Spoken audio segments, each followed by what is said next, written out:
Selamat datang kembali di Marvel Universe Indonesia bersama saya Admin Y. Dalam video ini kami akan melanjutkan cerita Secret Empire dari komik Secret Empire isu 6 dan 7.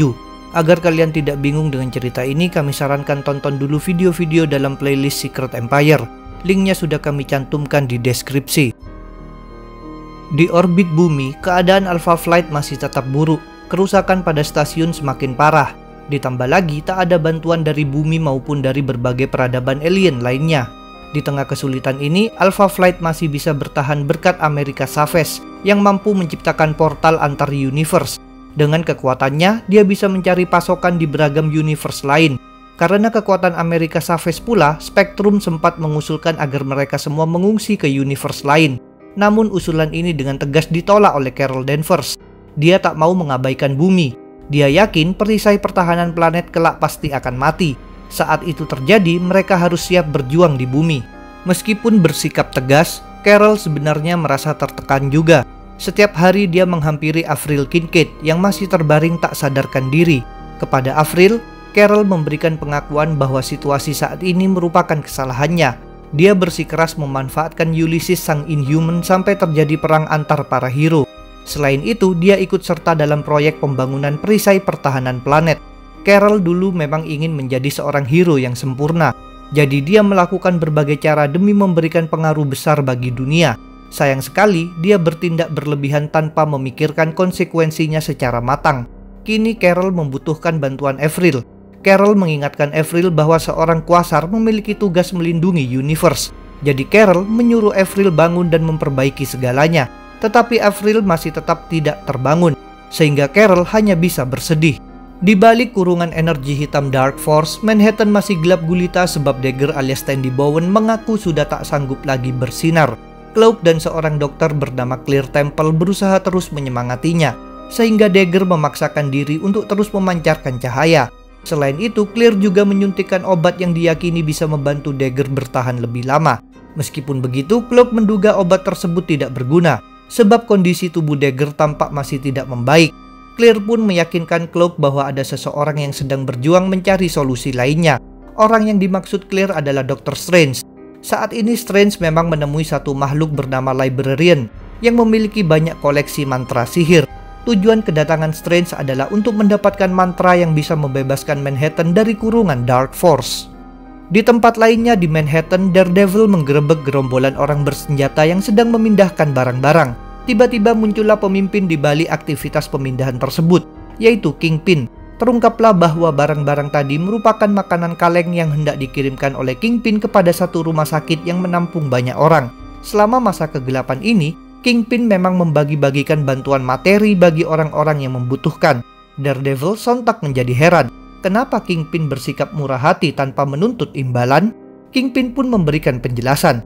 Para warga akan terus mengingat kebaikannya. Ketika akhirnya nanti Manhattan terbebas, maka mereka pasti akan bersedia menerima Kingpin sebagai pemimpin. Di negara bagian Maryland, Nadia Pym sedang berkemas sambil marah-marah. Rupanya dia sudah tidak tahan lagi dengan perbuatan Black Widow. Sebenarnya Champions awalnya mendatangi Black Widow dengan tujuan mengajaknya membatalkan niat membunuh Steve Rogers. Akan tetapi sekarang yang terjadi justru sebaliknya. Champions lah yang mengikuti jalan keras Black Widow. Nadia merasa muak dengan tindakan Black Widow yang melakukan penyiksaan dan pembunuhan. Ditambah lagi sekarang Black Widow bersekutu dengan Viper. Kawan-kawan Nadia berusaha membujuknya tetap bertahan. Namun Nadia mengaku sudah tidak sanggup lagi. Demi mengatasi masalah ini, Miles Morales berencana berbicara kepada Black Widow. Sedangkan Nadia diminta bersabar satu malam lagi. Selanjutnya, sesuai janjinya, Miles menemui Black Widow. Walaupun begitu, Black Widow tetap memegang teguh pendiriannya. Menurutnya, dunia telah menjadi sangat buruk. Jadi para hero muda harus memiliki sikap yang lebih keras agar bisa bertahan. Black Widow juga masih tidak mau memberikan informasi lebih banyak tentang lelaki tua yang telah dibebaskan Champions dari penahanan Hydra. Di The Mound, Avengers Hydra mulai dikerahkan. Sambil mengalirkan energi pada kapak Jarnbjorn, Thor Odinson melompat turun. Dia memohon maaf dan menerjang pertahanan The Mound. Para penghuni The Mound tentu merasa cemas akibat serangan ini. Meskipun begitu, Tony Stark meyakinkan mereka bahwa pertahanan The Mound masih cukup kuat. Benar saja, Odinson tidak mampu menembus pertahanan itu. Setelah gagalnya upaya Odinson, Vision mencoba menjadi tidak padat dan menyusup, namun cara ini juga gagal. sebab memang sudah diantisipasi oleh Tony. Sedangkan Scarlet Witch memanfaatkan kekuatan sihir untuk menerobos. Untungnya The Mound dilengkapi pula perlindungan sihir buatan Diamond Hellstorm sehingga tetap aman. Pertahanan The Mound memang masih kokoh, tetapi para hero kemudian justru bertikai. Alasannya adalah Tony curiga ada pengkhianat di dalam Underground. Mockingbird langsung saja menuduh Quicksilver. Menurut Mockingbird, Quicksilver mungkin berkhianat agar Hydra memulihkan kembali Scarlet Witch. Tidak terima dengan prasangka tersebut, Quicksilver balas menuduh Mockingbird.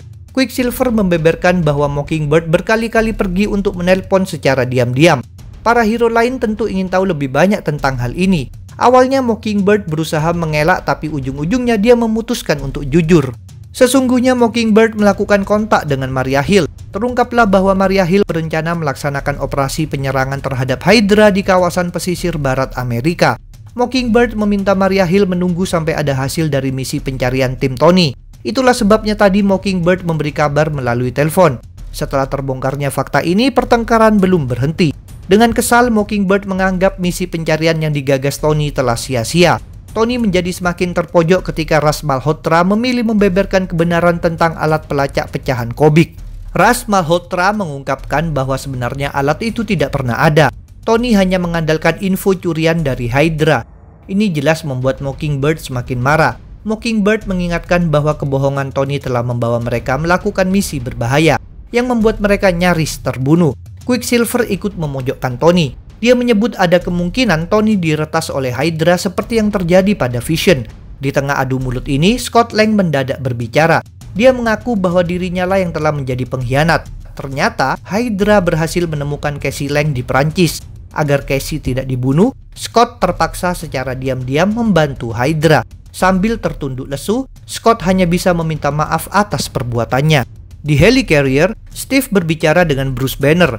Bruce memang meninggal pada event Civil War 2, tetapi kini dia dihidupkan lagi oleh Hydra. Bruce tentu bingung ketika tahu bahwa Steve adalah pemimpin Hydra. Steve sendiri tidak mau memberi banyak penjelasan, sebab Bruce tidak akan hidup untuk waktu yang lama. Steve justru mengingatkan Bruce bahwa para hero telah berbuat hal-hal buruk pada Bruce, misalnya pada cerita Planet Hulk. Kelompok Illuminati membuangnya ke angkasa hingga Bruce terdampar di planet Sakar. Sekarang Steve memberi peluang bagi Bruce untuk membalas perbuatan para hero. Setelah mendengarnya, Bruce mengaku dia memang marah pada para hero.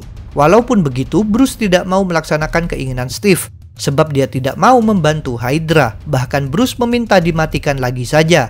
Penolakan ini membuat Steve kecewa, tapi Steve tidak terlalu mempermasalahkannya.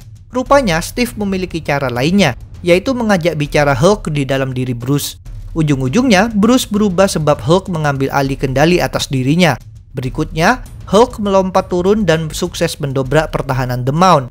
Berkat lubang yang dibuat Hulk, pasukan dan Avengers Hydra berhamburan memasuki The Mound. Masuknya Hydra tentu membuat para penduduk menjadi panik dan berlarian. Bahaya ini sekaligus membuat para hero berhenti bertengkar dan berfokus menyelamatkan orang-orang sekaligus memberikan perlawanan. Sedangkan Hawkeye justru terdiam ketika melihat Hulk. Dia tentu teringat perbuatannya membunuh Bruce. Ini membuatnya merasa bersalah dan menganggap dirinya pantas mati. Jadi dia memilih pasrah saja sambil memejamkan matanya. Untungnya Hawkeye masih terselamatkan berkat The Thing yang nekat menerjang Hulk. Ujung-ujungnya The Thing dihajar oleh Hulk sampai takluk. Tetapi aksi The Thing memberi waktu bagi Mockingbird untuk menyadarkan Hawkeye. Mockingbird mengingatkan Hawkeye tentang orang-orang yang harus dibantu. Berkat kata-kata Mockingbird, Hawkeye bersedia berjuang kembali.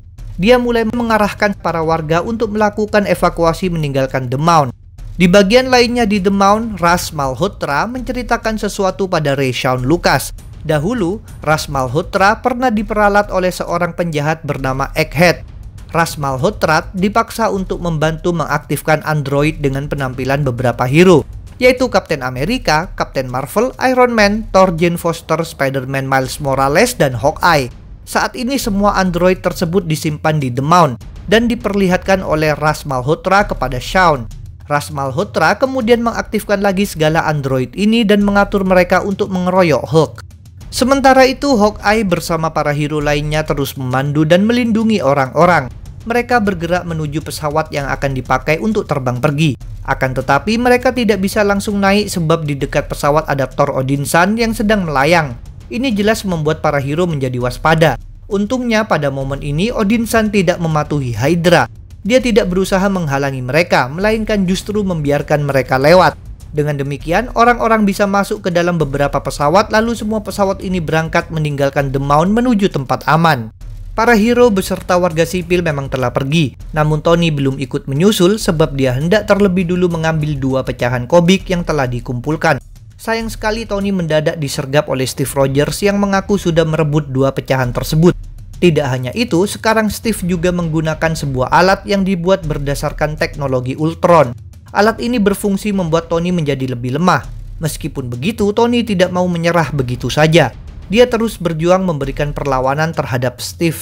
Ketika Steve dan Tony masih berkelahi di lantai di atas mereka, Hulk telah berhasil mengalahkan para android.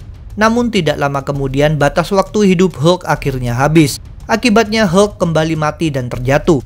Ini menyebabkan tempatnya berdiri langsung roboh, menimpa Steve dan Tony yang sedang bertarung di bawah. Steve mampu tetap bertahan sedangkan armor Iron Man mengalami kerusakan, sehingga Tony menjadi terbaring tak berdaya. Steve tentu tidak mau menyia-nyiakan peluang ini. Dia mengaktifkan pisau panas pada perisainya lalu mengangkat perisai itu untuk membunuh Tony. Akan tetapi Steve berhenti ketika Tony berbicara padanya. Tony menganggap Steve sebagai pahlawan baginya, sebab Steve merupakan satu sosok yang selama ini selalu bisa membangkitkan harapan. Ini juga membuat Tony menjadi iri kepada Steve dan ingin menjadi sepertinya. Karena itulah Tony sangat ingin memulihkan Steve. Kini Tony merasa telah gagal dan membuat Steve kecewa. Jadi dia memohon maaf pada Steve. Ketika mendengarkan semua ini, Steve hanya bisa terdiam. Tiba-tiba Steve dikejutkan oleh kedatangan Elisa Sinclair. Sebelumnya Elisa melakukan pengamatan di helicarrier sampai dia diberitahu bahwa ada energi aneh di The Mound. Setelah berpikir sejenak, Elisa dengan ketakutan menyadari bahwa Steve berada dalam bahaya. Maka dia bergegas berlari mencari Steve. Begitu menemukan Steve, Elisa memanfaatkan mantra sihir untuk memindahkan Steve dari The Mound sambil mengucapkan perpisahan. Setelah itu armor Iron Man menimbulkan ledakan dahsyat yang menghancur leburkan The Mound. Rupanya Tony memang telah menyiapkan ledakan untuk situasi darurat. Rencana ledakan ini diberi nama Clean Slate Protocol. Tanpa disadari oleh Steve, tadi Tony mulai mengaktifkan protokol tersebut setelah armornya rusak akibat tertimpa reruntuhan. Energi yang terpancar dalam proses protokol inilah yang terdeteksi oleh helicarrier Hydra. Kini Elisa Sinclair telah tewas, tapi pengorbanan Elisa membuat Steve selamat. Kematian Elisa ini membuat Steve sangat berduka. Di sebuah rumah, Black Widow sedang duduk sambil mendengarkan berita yang mengabarkan penyerangan Hydra ke markas underground. Dalam berita ini disebutkan bahwa markas underground telah porak-poranda dan tidak diketahui apakah ada yang selamat dalam peristiwa tersebut. Berita ini membuat Black Widow mengira para hero telah tewas, jadi dia pun menangis sedih. Kesedihan ini kemudian memanas menjadi amarah. Dia bergegas menemui Champions untuk memberitahukan kematian para hero. Dia juga mengatakan bahwa besok mereka akan bergerak membunuh Steve Rogers. Salah satu bagian penting dalam rencana pembunuhan ini adalah seorang lelaki tua yang dibebaskan oleh Champions. Black Widow mendekati lelaki itu dan berbicara kepadanya. Black Widow memberitahu bahwa tubuh yang tua renta pasti membuat pikirannya kebingungan, maka dia harus bisa mengeluarkan dirinya dari tubuh tersebut. Black Widow menceritakan pula tentang ras Inhuman yang ditindas oleh Hydra. Jadi sang lelaki harus bangkit demi menghentikan penindasan itu. Berkat kata-kata Black Widow, dari dalam tubuh sang lelaki muncullah seorang Inhuman bernama Mosaic alias Maurice Second. Kekuatannya adalah memasuki tubuh orang lain. Kekuatan ini dianggap sangat berbahaya oleh Hydra, jadi Mosaic dimasukkan ke dalam tubuh orang yang tua renta agar dia menjadi tidak berdaya. Ketika waktunya telah tiba, Black Widow bersama Champions dan Mosaic berangkat menuju gedung Capitol. Saat itu Steve Rogers memang akan memberikan pidato di gedung itu, jadi banyak orang yang akan berkumpul di sana. Selain itu, Hydra juga akan memperlihatkan 4 orang anggota Kongres Amerika Serikat. Para anggota Kongres ini akan mengumumkan kepatuhan mereka kepada Hydra. Dengan cara ini, Hydra berusaha menunjukkan bahwa kekuasaan atas Amerika memang mendapat dukungan yang resmi. Demi menyelamatkan para anggota Kongres ini, Black Widow menugaskan Champions. Karena itu, Joaquin Torres, Vivian, Riri Williams, Amadeus Cho, dan Nadia Pym bersiap di beberapa titik. Mereka harus sigap bergerak ketika sudah ada tindakan serangan dari Black Widow. Sekarang Black Widow sedang bersama Miles Morales di dalam sebuah mobil. Mereka membicarakan tentang satu ramalan yang pernah diperlihatkan Ulysses sang Inhuman. Dalam ramalan ini, Miles Morales membunuh Steve Rogers di depan gedung Capitol. Miles mengaku penampakan tersebut membebani pikirannya. Bahkan seiring waktu dia menganggap orang-orang melihatnya sebagai pembunuh. Lama-kelamaan dia pun mulai berpikir bahwa ramalan itu memang harus terjadi. Di tengah pembicaraan ini, Black Widow menyuruh Miles mengambil peralatan di bagian belakang mobil. Miles melakukan instruksi tersebut, tapi dia terkejut ketika tiba-tiba dia justru dikurung. Rupanya Black Widow tidak mau Miles terlibat dalam proses membunuh Steve Rogers. Jadi dia memutuskan untuk mengurung Miles. Ini tentu memicu protes dari Miles, tapi Black Widow menegaskan bahwa Miles bukanlah seorang pembunuh. Black Widow kemudian pergi ke sebuah gedung. Dari jendela di sana, dia mengarahkan senapannya pada Steve Rogers. Namun dia belum menembak sebab terlebih dulu harus ada pengalihan. Disinilah Mozaik bertindak. Dia memasuki tubuh para agen Hydra yang berjaga satu persatu. Di bawah kendalinya, orang-orang Hydra ini saling menyerang satu sama lain. Akibatnya terjadilah ledakan dan kekacauan yang menimbulkan kepanikan di antara para warga. Di tengah keadaan ini, Viper memerintahkan semua agen Hydra lain di sana untuk bergerak ke arah kekacauan tersebut. Perintah Viper ini jelas merupakan bagian dari kesepakatannya dengan Black Widow. Dengan teralihkannya perhatian pasukan Hydra, Black Widow bersiap untuk melakukan penembakan. Meskipun begitu, sebelum sempat membunuh Steve Rogers, Black Widow menyadari ada seseorang di belakangnya. Orang tersebut langsung berkali-kali menembak Black Widow. Jadi Black Widow dengan lincah menghindar. Orang yang datang ini ternyata adalah Punisher alias Frank Castle. Walaupun harus melalui penelusuran yang tidak mudah, Frank telah berhasil menemukan Black Widow. Dengan demikian terjadilah duel yang sengit antara mereka berdua. Sementara itu, Miles Morales masih terkurung di dalam mobil. Dia tentu ingin keluar, maka dia mulai berpikir sampai akhirnya menemukan caranya. Dengan menggunakan kekuatan listrik, Miles membuat api. Ini memicu respon dari sistem keamanan mobil yang menyarankan Miles untuk keluar. Akan tetapi, pintu hanya bisa terbuka apabila kode khusus diucapkan. Dengan cara menebak-nebak, Miles mampu mengucapkan kode yang benar.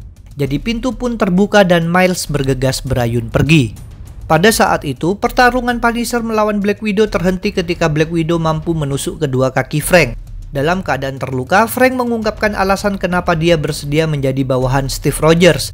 Ternyata Steve menjanjikan sesuatu kepada Frank. Apabila nanti memperoleh Cosmic Cube yang utuh, Steve akan menghidupkan lagi banyak orang, termasuk keluarga Frank yang dahulu tewas dibantai oleh mafia. Ketika mendengarnya, Black Widow menjelaskan bahwa kematian tidak bisa dibatalkan, melainkan harus dibalaskan. Itulah yang sekarang akan dilakukan oleh Black Widow. Karena tak ada lagi gangguan dari Frank, Black Widow kembali ke senapannya, namun dia sontak terkejut. Melalui teropong senapan, Black Widow melihat Miles Morales sudah ada di hadapan Steve Rogers. Black Widow tidak mau Miles melakukan pembunuhan, maka dia pun segera melompat untuk menghentikan Miles. Sekarang Miles dan Steve saling mendekat. Dulu mereka berdua sama-sama melihat ramalan dari Ulysses. Jadi mereka tahu bentrokan antara mereka berdua sudah tak terhindarkan lagi. Miles mulai memukul Steve, namun Steve dengan sigap menahan pukulannya memakai tameng. Di luar dugaan mereka, tiba-tiba ada Black Widow. Dia berlari ke tengah mereka berdua dan menjauhkan Miles. Sayang sekali kemudian terjadilah tragedi. Tameng Steve yang diarahkan pada Miles justru menghantam leher Black Widow. Akibatnya, Black Widow meninggal dunia dan terjatuh. Champions yang ikut menyaksikan peristiwa ini tentu merasa terguncang. Sedangkan Miles menjadi amat sangat marah. Miles bergerak menghajar Steve sekaligus menghancurkan tamengnya. Akibat dihajar oleh Miles, Steve hanya bisa terbaring tak berdaya. Di tempat itu, Miles melihat ada puing yang tajam. Maka Miles mengangkat badan Steve dan bersiap menusuknya memakai puing tersebut. Miles hendak melakukan pembunuhan sesuai ramalan Ulysses. Di suatu tempat, Steve Rogers yang baik hati sedang digantung terbalik. Di sampingnya ada Erik Selvig yang juga digantung. Kepada Steve, Selvig mengoceh tentang Dewi Danau yang cantik dan hebat. Tetapi sang Dewi sedang membutuhkan bantuan, jadi Selvig harus membebaskan diri agar bisa membantunya. Sayang sekali, Selvig kemudian justru diturunkan dan dibawa pergi oleh Red Skull. Setelah selesai melakukan tindakan pada Selvig, Red Skull kembali ke dekat Steve dan memakan daging. Steve menanyakan di mana teman-temannya, tapi Red Skull tak mau memberitahunya. Saat itu Steve terkejut sebab Red Skull ternyata tahu tentang diri Steve. Terungkaplah bahwa Red Skull bisa mengingat masa lalunya sebagai tokoh Nazi. Red Skull mengatakan pula bahwa tempat ini adalah neraka, dan bahwa Red Skull lah yang membuat Steve sekarang berada di tempat ini. Red Skull lalu membakar kayu berdurinya dan mulai menggunakannya untuk menyiksa Steve. Berkali-kali dia memukul Steve, sedangkan Steve hanya bisa menjerit kesakitan. Ketika sudah puas menyiksa, niat Red Skull selanjutnya adalah membunuh Steve. Cerita Secret Empire mungkin akan kami lanjutkan, jadi jangan lupa untuk subscribe, like, komen, dan share. Kalian juga bisa bergabung di grup Facebook, like fanpage, serta follow Instagram Marvel Universe Indonesia. Linknya ada di deskripsi. Sampai jumpa lagi dalam pembahasan tentang topik-topik Marvel lainnya.